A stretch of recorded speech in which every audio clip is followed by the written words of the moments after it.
ആദർശിന്റെയും നയനയുടെയും ഇന്നത്തെ നല്ലൊരു കഥ കേട്ടാലോ? അങ്ങനെ ഇന്നത്തെ കഥയിൽ അനി യാത്രയെ കഴിഞ്ഞ് വീട്ടിലേക്ക് വരുവാണ്. ആ സമയത്ത് ദേവേനയും ജയനും അജയനൊക്കെ സംസാരിച്ചുകൊണ്ടിരിക്കുകയാണ്.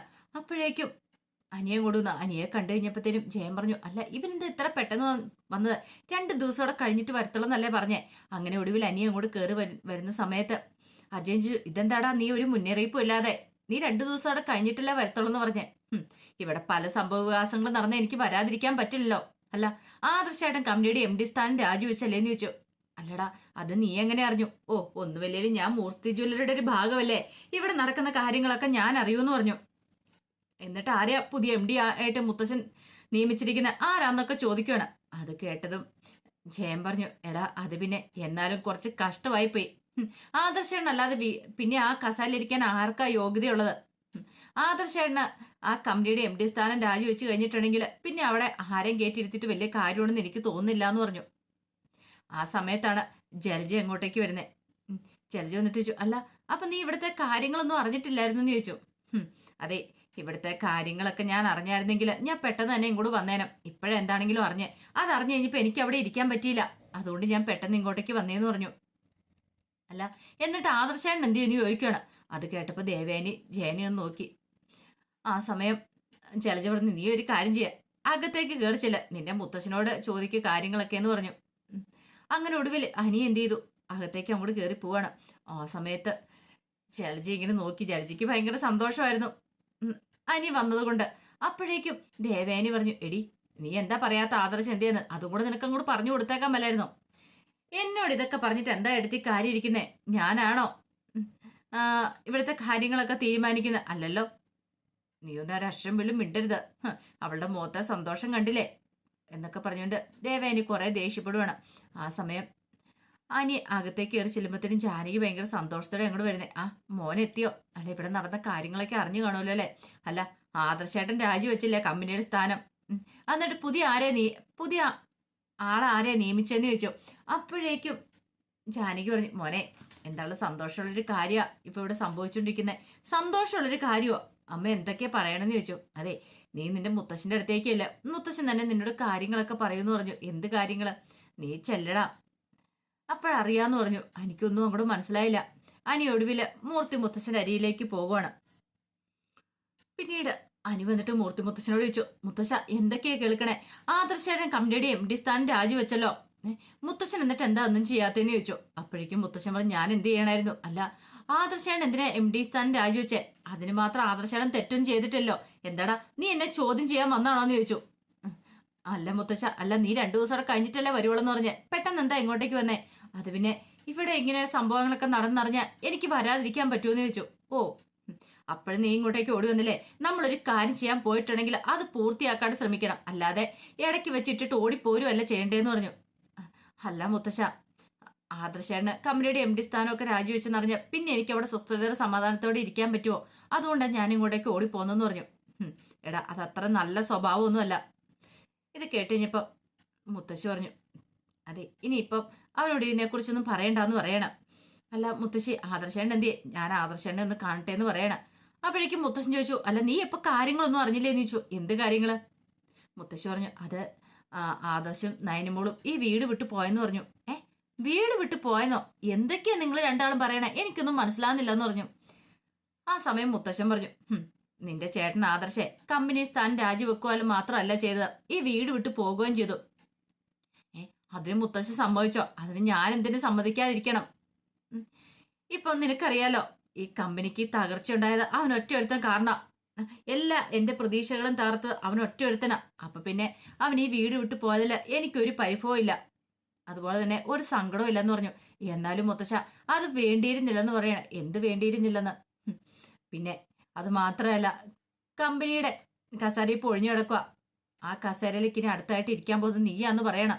ഞാനോ? മുത്തശ്ശൻ ഇത് എന്തറിഞ്ഞിട്ടാ പറയണേ? എനിക്ക് അതിനുള്ള കഴിവും പ്രാപ്തിയൊന്നും ഇല്ലാന്ന് പറഞ്ഞു. ആ കസേര കയറി ഇരുന്ന് കഴിയുമ്പോഴല്ലേ അങ്ങനെ ഉണ്ടെന്ന് നിനക്ക് അറിയാൻ പറ്റുള്ളൂ. നിന്നെ ഞാൻ അവിടെ വെറുതെ പിടിച്ചിരുത്തുമല്ല, നിനക്ക് കഴിവുണ്ടെന്ന് വിശ്വസിച്ചിട്ട് തന്നെ അവിടെ ഇരുത്താൻ പോകുന്നേ എന്ന് പറഞ്ഞു. അത് ശരിയാവത്തില്ല മുത്തശ്ശ, എനിക്ക് ആദർശേണ്ട തണല് ജീവിക്കാനാ ഇഷ്ടം. ആദർശേണ്ട കീഴിൽ നിന്നാ മതി, ആദർശേണ്ടക്കാൾ ഉയർത്തി പറക്കണ്ടെന്ന് പറഞ്ഞു. എടാ, അങ്ങനെ എന്ന് നീ നിന്റെ ചേട്ടന്റെ കീഴിൽ നിന്നിട്ട് കാര്യമൊന്നുമില്ല. കഴിവുള്ളവനാണെങ്കിൽ കയറി പോകാൻ ശ്രമിക്കണം. അല്ലെങ്കിൽ നിന്റെ ചേട്ടൻ കാരണം എന്റെ കമ്പനി ഇപ്പൊ തകർന്നു. അതുകൊണ്ട് ഇനി ഇപ്പൊ ചേട്ടൻ ആ കസലിരിക്കാൻ യോഗ്യതയില്ല. നിനക്കാ യോഗ്യത. നീ പറയുന്ന കൂടെ അനുസരിച്ചാൽ മതി. കൂടുതലും ഇങ്ങോട്ടൊന്നും പറയണ്ടെന്ന് പറഞ്ഞു. അപ്പോഴേക്കും അനു പറഞ്ഞു, എന്തൊക്കെയാ മുത്തശ്ശി പറയണേ? എനിക്കിത് ഒരിക്കലും അംഗീകരിക്കാൻ പറ്റില്ല എന്ന് പറഞ്ഞു. പറയുന്ന അനുസരിച്ചാ മതി എന്ന് പറഞ്ഞിട്ട് മുത്തശ്ശൻ ദേഷ്യപ്പെട്ടു. ഒടുവില് അനി അങ്ങോട്ടേക്ക് പോവാണ്. അനി പോയി കഴിഞ്ഞപ്പോൾ മുത്തശ്ശി പറഞ്ഞു, കണ്ടു ചേട്ടനെ കാണാനായിട്ട് അനുജൻ എന്താണെങ്കിലും പോകുമെന്ന് പറഞ്ഞു. അത് കേട്ടപ്പോൾ മുത്തശ്ശൻ പറഞ്ഞു, അത് പിന്നെ ഉറപ്പായിട്ടുള്ള കാര്യമല്ലേ, അവനൊരിക്കലും പ്രതീക്ഷിച്ച കാര്യമായിരുന്നില്ലല്ലോ അത്. ദേ പാവം, അവന്റെ മനസ്സ് നന്നായിട്ട് വേദനിച്ചിട്ടുണ്ട്. പക്ഷേ എങ്കില് ഒരു നല്ല കാര്യത്തിന് വേണ്ടിയിട്ടാണല്ലോ നടത്തണ്ട ഇദ്ദേഹത്തോടൊപ്പം ഞാൻ കൂട്ടി നിൽക്കുന്നത്. അല്ലെങ്കിൽ സത്യം എല്ലാം ഞാൻ വിളിച്ചു പറഞ്ഞുതരാന്ന് പറഞ്ഞു. അത് കേട്ടപ്പോൾ മൂർത്തി മുത്തശ്ശൻ പറഞ്ഞു, സത്യം പറയാറായിട്ടില്ല. നിനക്കറിയാലോ വസുന്ധരെ, ഇപ്പം നമ്മുടെ കമ്പനി വലിയൊരു തകർച്ചയിലേക്ക് പോയിക്കൊണ്ടിരിക്കുന്നത്. അതിനെ കരകയറ്റണം. പിന്നെ ഇവനും കാര്യങ്ങളൊക്കെ പഠിച്ചു വെക്കണ്ടേ? ഒരു കമ്പനിയെ നയിക്കാനായിട്ട് ഇവനും പ്രാപ്തനാവേണ്ടേന്ന് ചോദിച്ചു. അത് ശരിയാ, പക്ഷെ എൻ്റെ കൊച്ചുമോനുണ്ടല്ലോ, അവൻ മെടുക്കനാന്ന് പറയണ ആദർശം. അപ്പോഴേക്കും മുത്തശ്ശി പറഞ്ഞു, എന്താണെങ്കിലും അനി പോയിട്ട് ആദർശനെ ഇങ്ങോട്ടേക്ക് തിരികെ വിളിക്കുമെന്ന് പറഞ്ഞു. മുത്തശ്ശൻ പറഞ്ഞു, അങ്ങനെ വിളിച്ചിട്ടുണ്ടെങ്കിൽ അവൻ വരുമെന്ന് എനിക്ക് തോന്നുന്നുണ്ടോ വസുന്ധരെ? അതെന്താ? അവൻ വാശിയുള്ളവനാ. അവൻ ചില കാര്യങ്ങളൊക്കെ തീരുമാനിച്ചായി വീട്ടിൽ നിന്ന് പടിയിറങ്ങിയിരിക്കുന്നത്. അവന്റെ ഭാര്യ അവനോടൊപ്പം പോയി ചേർന്നിട്ടുണ്ട്. അപ്പൊ എനിക്കൊരു കാര്യം ഉറപ്പാ, നമ്മുടെ കുടുംബത്തെയും കമ്പനിയെയും നശിപ്പിക്കാനായിട്ട് ഏത് ശത്രു ആണെങ്കിലും ഉള്ളത് അയാൾ ആരാന്നുള്ള സത്യങ്ങളൊക്കെ അവൻ കണ്ടുപിടിക്കും. ആ കാര്യത്തിൽ എനിക്ക് ഉറപ്പുണ്ട്. അവൻ എൻ്റെ കൊച്ചുമോനായതുകൊണ്ട് അങ്ങനെയൊക്കെ, അല്ലാതെ അവൻ ഒരു കാരണവശാലും ഇങ്ങോട്ടേക്ക് വരത്തില്ല. തലയുയർത്തി പിടിച്ച് തന്നെയായിരിക്കും അവൻ ഇങ്ങോട്ടേക്ക് വരാൻ പോകുന്നത്. അത് കേട്ടപ്പം മുത്തശ്ശി പറഞ്ഞു, എന്നാലും ഇല്ല വസുന്ധരെ, നീ ധൈര്യമായിട്ടിരിക്കുക. അവനെ കുറിച്ച് ഓർത്തിട്ട് എനിക്ക് അഭിമാനം ഉള്ളെന്നൊക്കെ പറഞ്ഞു. പിന്നീട് അനിയ ആദർശനെ കാണാനായിട്ട് വരുവാണ്. അങ്ങനെ വന്നു കഴിഞ്ഞപ്പോ നയനോട് പറഞ്ഞു, ആഹാ അനിയോ, ഇതെന്താടാ ഇത്ര പെട്ടെന്ന് നീ ചെന്നൈയിൽ നിന്ന് തിരികെ വന്നെന്ന് ചോദിച്ചു. അതുപോലത്തെ കാര്യങ്ങളൊക്കെയല്ലേ ഇവിടെ സംഭവിച്ചുകൊണ്ടിരിക്കുന്നത്. അല്ല ആദർശേണ്ട എന്തിനാ MD സ്ഥാനം രാജിവെച്ചെന്ന് ചോദിച്ചു. അത് കേട്ടുകഴിഞ്ഞപ്പോ ആദർശ് പറഞ്ഞു, എടാ അങ്ങനെയൊക്കെ ചെയ്യേണ്ടി വന്നു. എന്തിനു വേണ്ടിട്ടാ? അതിന് മാത്രം വലിയ തെറ്റൊന്നും ആദർശേണ്ണൻ ചെയ്തിട്ടല്ലോ. ആദർശേണ്ണൻ മുത്തശ്ശനോട് പറഞ്ഞാൽ പോരായിരുന്നോ? അത് ശരിയാകത്തില്ലടാ. മുത്തശ്ശന്റെ സ്വഭാവം നിനക്ക് അറിയാവുന്നതല്ലേ. അത് മാത്രല്ല, MD സ്ഥാനം രാജിവെച്ച് നിറഞ്ഞു കഴിഞ്ഞിട്ടാ ഞാൻ ഇങ്ങോട്ടേക്ക് വന്നേ. പക്ഷെ വീട്ടിലെത്തി കഴിഞ്ഞപ്പോഴാ ആദർശേട്ടൻ നയനിച്ച് ആ വീട് വിട്ടു പോന്ന് പറഞ്ഞേ. ഇതിന് മാത്രം എന്താ അവിടെ സംഭവിച്ചേ? നിങ്ങൾ എന്തിനാ ആ വീട് വിട്ടു പോന്നേ? നിങ്ങൾക്ക് അവിടെ നിന്നുകൂടായിരുന്നോ എന്ന് ചോദിച്ചു. എടാ അതൊന്നും നടക്കുന്ന കാര്യമില്ല. ചില തീരുമാനങ്ങളൊക്കെ എടുത്താൽ ഞങ്ങൾ അവിടുന്ന് പോന്നേ. എന്ത് തീരുമാനങ്ങൾ? നിങ്ങൾ എന്ത് തീരുമാനങ്ങൾ എടുത്തേ? ഇതൊട്ട് ശരിയായിട്ടുള്ള കാര്യമല്ല കേട്ടോ. പിന്നെ അത് മാത്രമല്ല, അപ്പോഴേക്കും ആദർശ് പറഞ്ഞു, എടാ നീ ഇങ്ങനെ വിഷമിക്കല്ലേ. ഇനി ഞാൻ MD സ്ഥാനം രാജിവെച്ചാലും അടുത്ത MD ആയിട്ട് വരാൻ പോകുന്നത് നീയാ. നിന്നെയാണ് എല്ലാവരും മനസ്സിൽ കണ്ടിരിക്കണമെന്ന് പറഞ്ഞു. ഇത് കേട്ടിച്ചപ്പം അനി പറഞ്ഞു, വീട്ടിൽ വന്നു കഴിഞ്ഞപ്പോൾ മുത്തശ്ശനും ഇത് പറഞ്ഞു, പക്ഷെ എനിക്ക് ആ കസാര വേണ്ട ആദർശേട്ടാ. അതിനുള്ള കഴിവും യോഗ്യതയൊന്നും എനിക്കില്ല. ഞാൻ ആദർശേണ്ട നിഴലിൽ നിൽക്കാൻ ആഗ്രഹിക്കുന്നത്. ആദർശേണ്ണ അറിയാലോ, ഇപ്പോഴേ കിട്ടിയ സ്ഥാനം പോലും എനിക്ക് ഒട്ടും ആഗ്രഹിക്കാത്ത, എനിക്കിങ്ങനെ ഇതിനോടൊന്നും താല്പര്യമില്ലാത്ത ഒരാളായിരുന്നു. ആദർശേണ്ണാണ് എന്നെ ഇതിനകത്തേക്ക് വലിച്ചിഴച്ചിട്ടത്. ഒടുവില് അതെങ്ങനെയും മുന്നോട്ട് ഉന്തിത്തള്ളി കൊണ്ടുപോകുന്ന സമയത്താണ് മുത്തശ്ശൻ പറഞ്ഞ MD സ്ഥാനത്തിന്റെ കാര്യം. എനിക്കത് ഒട്ടും ഇഷ്ടമില്ല എന്ന് പറയണ. ആദർശേട്ടൻ തന്നെയാണ് ആ കസാലിലിരിക്കാൻ യോഗ്യന്. എടാ എന്നെ കൊള്ളത്തിൽ നിന്ന് മുത്തശ്ശന് തോന്നിയിട്ടുണ്ടല്ലോ. ഞാൻ കാരണമല്ല കമ്പനി തകർന്നു പോയത്. ഇപ്പൊ അതാ നന്നായത്. ആദർശേട്ടന് അവിടെ ഇരുന്നിട്ട് നേടാത്ത സ്ഥാനം പിന്നെ എനിക്ക് കിട്ടുമെന്ന് ആദർശേട്ടന് തോന്നുന്നുണ്ടോ? ഒരിക്കലും ഇല്ല. എനിക്ക് ആ കമ്പനിയെ നല്ല രീതിയിൽ മുന്നോട്ട് നയിക്കാൻ പറ്റുമെന്ന് തോന്നുന്നുണ്ടോ? ഒരിക്കലും ഇല്ല. കാരണം ഞാൻ കയറിയിരുന്നാലും ആ കമ്പനി തകർച്ചയിലേക്ക് പോകത്തുള്ളൂ. അപ്പം മുത്തശ്ശൻ എന്നെ അവിടുന്ന് മാറ്റില്ലേ? എടാ കമ്പനിയിലേക്ക് പുറത്തുനിന്ന് ഒരു MD കൊണ്ടുവരണ്ടെന്ന് കരുതിയിട്ടാ മുത്തശ്ശൻ ഇങ്ങനെയൊക്കെ ചെയ്യുന്നേ. ആദർശേട്ടാ ഒക്കെ ശരി തന്നെ, പക്ഷേ എങ്കില് എനിക്ക് അതിനുള്ള കഴിവും പ്രാപ്തിയൊന്നും ഇല്ല. ഇത്രയും കാലം ആദർശേട്ടന്റെ തീരുമാനത്തിന് അനുസരിച്ചാണ് മുന്നോട്ട് പോയിക്കൊണ്ടിരുന്നേ. ഇനി അങ്ങനെ തന്നെ പോകത്തുള്ളൂ.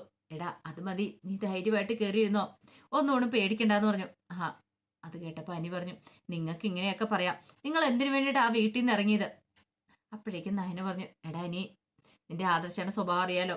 ഇപ്പൊ കുടുംബത്തിൽ നമുക്ക് മെയിനായിട്ടൊരു ശത്രു ഉണ്ട്. അത് ആരാ എന്താന്നൊക്കെ കണ്ടെത്തണം. അതിനുശേഷമാണ് ഞങ്ങൾ ആ വീട്ടിലേക്ക് ഉള്ളതെന്നൊക്കെ പറഞ്ഞു.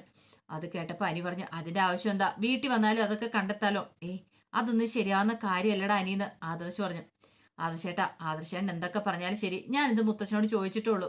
എനിക്ക് എന്താണെങ്കിലും ആ കസേര കയറി ഇരിക്കാൻ പറ്റില്ല. ആദർശേട്ടൻ ഇരുന്ന കസേരല്ല, ആദർശേട്ടനും അതുപോലെ തന്നെ മുത്തശ്ശന്റെ അച്ഛനും അങ്ങനെ ഇരുന്ന് അതൊരു സ്ഥാനമുള്ളൊരു കസേരയാണ്. ആ കസേര കയറിയിരിക്കാൻ എനിക്കിട്ടും യോഗ്യതയില്ല. എന്നെ അവിടെ പിടിച്ചിരുത്താനും നോക്കണ്ട, ഇത് ഞാൻ ചോദിച്ചിട്ടുള്ളതെന്ന് പറഞ്ഞ് അനി അങ്ങോട്ട് ഇറങ്ങിപ്പോയി. അപ്പോഴേക്കും നയന പറഞ്ഞു, ഇനിയിപ്പം അനി വീട്ടിൽ ചെന്ന് പ്രശ്നം ഉണ്ടാക്കും ആദർശേട്ടാ. പ്രശ്നം ഉണ്ടാക്കിയാലും മുത്തശ്ശനൊന്ന് വിരൽ ചൂണ്ടിയാൽ മതി, അവനവിടെ നിന്നോളും. ആ കാര്യം ഒന്ന് ഓർത്തിട്ട് നീ പേടിക്കേണ്ട നയനേന്ന് ആദർശ് പറഞ്ഞു. ഇതേ സമയത്ത് അഭി വേണുവിനെ കാണാൻ ചെന്നു. അങ്ങനെ വേണുവായിട്ട് സംസാരിക്കുകയാണ്. വേണുവിനോട് പറഞ്ഞു, അതെ, എന്താണെങ്കിലും അങ്കിളിന്റെ മോള് കുറച്ചു നാളും കൂടെ അവിടെ പിടിച്ചു നിൽക്കുമായിരുന്നെങ്കിൽ ഇപ്പോഴാരായിരുന്നു മൂർത്തി ജ്വല്ലറിയുടെ MD-യുടെ ഭാര്യയാണ്. അതിനുള്ള യോഗം ഇല്ലാതെ പോയല്ലോന്ന് പറഞ്ഞു. അപ്പോഴേക്കും വേണു പറഞ്ഞു, എന്ത് ചെയ്യാനാടാ മോനെ, അവൾ ഇച്ചിരി എടുത്തിയാട്ടക്കാരിയാ, അതുകൊണ്ടല്ലേ അവളെ വീട് വിട്ടു പോയത്. പിന്നെ അത് മാത്രല്ല, അവൾക്ക് ആ വീട്ടിലേക്ക് വേണേ കയറായിരുന്നു. അപ്പോഴല്ലേ ആ നവീൻ എന്ന് പറയുന്ന ഒരുത്തൻ വന്നത്. അവനാണെങ്കിലോ കോടതിയിൽ എന്തൊക്കെ കാര്യങ്ങളാ വിളിച്ചു പറഞ്ഞ്. ഒടുവിൽ അങ്ങനെയല്ലേ എന്റെ മോൾക്ക് അങ്ങോട്ടേക്ക് കയറാൻ പറ്റാതിരുന്നേ. അല്ലായിരുന്നെങ്കിൽ അതെന്റെ അങ്കളെ, ഇനിയെങ്കിലും അവളെ ആ വീട്ടിലേക്ക് കയറ്റാൻ നോക്ക്. എങ്ങനെയായാലും കാല് പിടിച്ചിട്ടാണെങ്കിലും ശരി, ചെയ്ത തെറ്റിനൊക്കെ മാപ്പിരുന്നിട്ട് അനിയായിട്ട് ഒന്നിപ്പിക്കാൻ നോക്ക്. അത് ശരിയാ, ഇനി അനി എന്റെ മോളെ സ്വീകരിക്കുമെങ്കിൽ ഞാൻ അവരുടെ തല്ലുകൊള്ളാൻ വരെ ഞാൻ ചെന്ന് നിന്ന് കൊടുത്തേനം. എന്റെ മോളുടെ കാല് പിടിച്ചിട്ടാണ് ശരി, മോളെ ഞാൻ അങ്ങോട്ട് കൂട്ടിക്കൊണ്ട് വന്നേനം. ഒന്ന് ശ്രമിച്ചു നോക്കാം. അന്നാ അങ്കളെ എത്രയും പെട്ടെന്ന് തന്നെ ശ്രമിക്കുക. അപ്പൊ വേറെ പല ഉദ്ദേശങ്ങളും ഉണ്ടായിരുന്നു അബിക്ക്. അതെ, അനിയോട് വന്ന് കാലി പിടിച്ച് കരഞ്ഞപേക്ഷിക്കാൻ പറ അനാമികയോട്. അങ്ങനെയാണ് ചിലപ്പം അനിയുടെ മനസ്സ് മാറിയാലോ. അത് ശരിയാ, ചിലപ്പോൾ വീട്ടുകാരുടെ മനസ്സ് മാറും. അങ്ങനെ ചിലപ്പോൾ അനാമികയ്ക്ക് അവിടെ ഒന്ന് താമസിക്കാനായിട്ട് പറ്റും. നല്ലൊരു ചാൻസ് അങ്കളെ, നോക്കട്ടെ മോനെ. ഇപ്പൊ കയറാൻ പറ്റിയെങ്കിൽ നല്ല കാര്യമെന്ന് എനിക്കും തോന്നേ, നോക്കട്ടെ എന്നൊക്കെ പറഞ്ഞു. അങ്ങനെ അവരങ്ങോട്ട് പോവാണ്. ആ സമയം നന്ദുവും അനിയും തമ്മിൽ കണ്ടുമുട്ടുവാണ്. നന്ദുവിനോട് അനി പറഞ്ഞു, നീ പോലും എന്നോട് വിളിച്ചു പറഞ്ഞില്ലോ ഇവിടെ നടത്തുന്ന കാര്യങ്ങളൊക്കെ. ആദർശാണ് നയനേച്ചും വീട് വിട്ടുപോയെന്ന്. എടാ, അറിഞ്ഞിട്ട് എന്താവാനാ, അവിടെ ഇരിക്കുന്ന നീയെ ടെൻഷൻ അടിക്കത്തില്ലേ, അതുകൊണ്ടാണ് ഞാൻ പറയാതിരുന്നേ. അതുകൊണ്ടെന്താ, ആദർശാണ് കമ്പനി സ്ഥാനം രാജിവെച്ചെന്ന് അറിഞ്ഞപ്പോ തന്നെ ഞാൻ ഇങ്ങോട്ടേക്ക് ഓടിപ്പോന്നു. എനിക്ക് അവിടെ പിന്നെ നിൽക്കാൻ പറ്റുമോ? നിനക്കറിയാവുന്ന കാര്യമല്ലേ ഞാൻ ആദർശാനെ എത്രമാത്രം സ്നേഹിക്കുന്നുണ്ടെന്ന്. ആദർശാണ് ആ വീട് വിട്ടു പോയത് എനിക്ക് സഹിക്കാൻ പറ്റിയില്ല എന്ന് പറഞ്ഞു. എടാ, അങ്ങനെ ആദർശേട്ടൻ വീട് വിട്ടു പോയിട്ടുണ്ടെങ്കിൽ അതിന് വ്യക്തമായ കാരണം കാണും. എന്നാലും ഈ മുത്തശ്ശന്റെ കാര്യം എനിക്ക് മനസ്സിലാകാത്ത. മുത്തശ്ശൻ എന്തൊരു സ്വഭാവമാണ്. ബിസിനസ്സും കുടുംബവും തമ്മിൽ ഒന്നിപ്പിച്ച് കൊണ്ടാനായിട്ട് നോക്കണതിന്റെ പകരം കണ്ടില്ലേ, ഇപ്പൊ കണ്ടില്ലേ ആദർശേട്ടൻ വീട്ടിൽ നിന്ന് ഇറക്കി വിട്ടത്. എടാ, അതിന് നിന്റെ മുത്തശ്ശനെ തെറ്റു പറഞ്ഞിട്ട് കാര്യമില്ല. മുത്തശ്ശന് പല കാര്യങ്ങളും ചിലപ്പോൾ മനസ്സിൽ ചിന്തിക്കുന്നുണ്ടായിരിക്കും എന്ന് പറഞ്ഞു. എന്താണല്ലോ എനിക്കത് ഒരിക്കലും ഉൾക്കൊള്ളാൻ പറ്റില്ല നന്ദു. നന്ദു പറഞ്ഞു, നീ വിഷമിക്കണ്ട. ആദർശനോടൊപ്പം ഞാൻ അതെ കിരണേട്ടന് കല്യാണി ചേച്ചി എല്ലാവരും ഉണ്ട്. കുടുംബത്തിലെ ശത്രു ഉണ്ടെങ്കിൽ അത് കണ്ടുപിടിക്കാൻ വേണ്ടിയിട്ട്. അപ്പൊ അതിനുള്ള ശ്രമത്തിലാണ്. ആ സമയത്ത് നീ വിഷമിക്കേണ്ട. എടി, നിനക്കറിയാലോ എനിക്ക് കമ്പനിയെ മുന്നോട്ട് കൊണ്ടുവരാനൊന്നും പറ്റില്ല. അത്രയ്ക്ക് കഴിവൊന്നും എനിക്കില്ല. നീ ഒന്ന് പോടാ അവിടുന്ന്. ആദർശേട്ടൻ ഗൾഫിൽ പോയ സമയത്ത് നീയല്ല കമ്പനി കാര്യങ്ങളൊക്കെ നോക്കിക്കൊണ്ടിരുന്നത്. അതെ, പിന്നെ എന്തുകൊണ്ട് നിനക്ക് കമ്പനിയും മുന്നോട്ട് കൊണ്ടുപോകാൻ പറ്റില്ല? എടി, ഒരു കമ്പനിയുടെ ഭാരിച്ച ഉത്തരവാദിത്തം തലവെച്ചാൽ എനിക്ക് നിന്നെ കാണാനൊന്നും പറ്റില്ല. അറിയാലോ, എപ്പോഴെപ്പോഴും വരാനൊന്നും പറ്റിയെന്ന് വരത്തില്ല. എടാ, അതാണോ പ്രശ്നം? നമ്മൾ കുറെ അകലത്താണെങ്കിലും നമ്മുടെ മനസ്സിലുണ്ടല്ലോ, നമ്മുടെ മനസ്സുകളെ പരസ്പരം അടുത്തല്ലേ ഇരിക്കുന്നത്. അതുകൊണ്ട് നീ അതിനെക്കുറിച്ച് ചിന്തിക്കേണ്ട. ചിലപ്പോൾ എനിക്ക് ഈ ജോലി ഭാരമൊക്കെ ഭയങ്കര ടെൻഷനായിരിക്കും. ആ സമയത്ത് ഒരു ഇത്തിരി സമയം ഞാൻ നിന്നെക്കുറിച്ച് ചിന്തിക്കും. അപ്പൊ എന്റെ മനസ്സിലൊരു തണുപ്പും കാര്യങ്ങളൊക്കെ വരും, ഒരു റിലാക്സേഷൻ വരും. അപ്പൊ പിന്നെ പേടിക്കേണ്ട കാര്യമൊന്നുമില്ല. അതുപോലെ തന്നെ നീയും ചിന്തിച്ചാൽ മതി. എന്ത് വന്നാലും എത്ര ദൂരത്താണെങ്കിലും കാണാൻ പറ്റിയില്ലെങ്കിൽ ഇപ്പോൾ നമ്മുടെ മനസ്സിലുണ്ടല്ലോടാ. അതുകൊണ്ട് ഇങ്ങനെ അങ്ങോട്ട് പോട്ടെ, എത്ര കാലം വേണമെങ്കിലും ഇങ്ങനെയും പോട്ടെ. ഇനിയിപ്പോൾ കല്യാണം കഴിക്കാൻ പറ്റിയില്ലെങ്കിലും ഇങ്ങനെ തന്നെ മുന്നോട്ട് പോയാൽ മതി. എനിക്ക് അതിനൊരു വിരോധം ഇല്ലെന്ന് നന്ദു പറഞ്ഞു. അനി പറഞ്ഞു, എന്നാ ശരി. അതെ, നീ വിഷമിക്കൊന്നും വേണ്ട, നീ ധൈര്യമായിട്ട് പോയിക്കോ, ഞങ്ങളൊക്കെ നിന്നോടൊപ്പം ഉണ്ടായിരിക്കും എന്നൊക്കെ നന്ദു പറഞ്ഞ് ആശ്വസിപ്പിക്കണം. അങ്ങനെ ആശ്വസിപ്പിച്ച് അനി അങ്ങോട്ട് പറഞ്ഞു വിട്ടു. അപ്പൊ അതിന്റെ വിശേഷങ്ങളൊക്കെ നമ്മളിന്ന് കാണുന്നത്. ഇതിന്റെ ബാക്കി വിശേഷങ്ങളുമായിട്ട് വൈകുന്നേരത്തെ പ്രമോയി വരാട്ടോ. അതിനു മുമ്പായി ആദ്യമായി കാണുന്നവരുണ്ടെങ്കിൽ ചാനൽ ഇഷ്ടപ്പെട്ടാൽ ഒന്ന് സബ്സ്ക്രൈബ് ചെയ്യാൻ മറക്കരുത്. വീഡിയോ ഇഷ്ടപ്പെടുവാണെങ്കിൽ ലൈക്ക് ചെയ്യാനും നിങ്ങളുടെ വിലയേറിയ അഭിപ്രായങ്ങളൊക്കെ രേഖപ്പെടുത്താനും മറക്കരുത് കേട്ടോ. ഒരിക്കൽ കൂടി എല്ലാവർക്കും ശുഭദിനം നേർന്നുകൊണ്ട് നിർത്തുന്നു.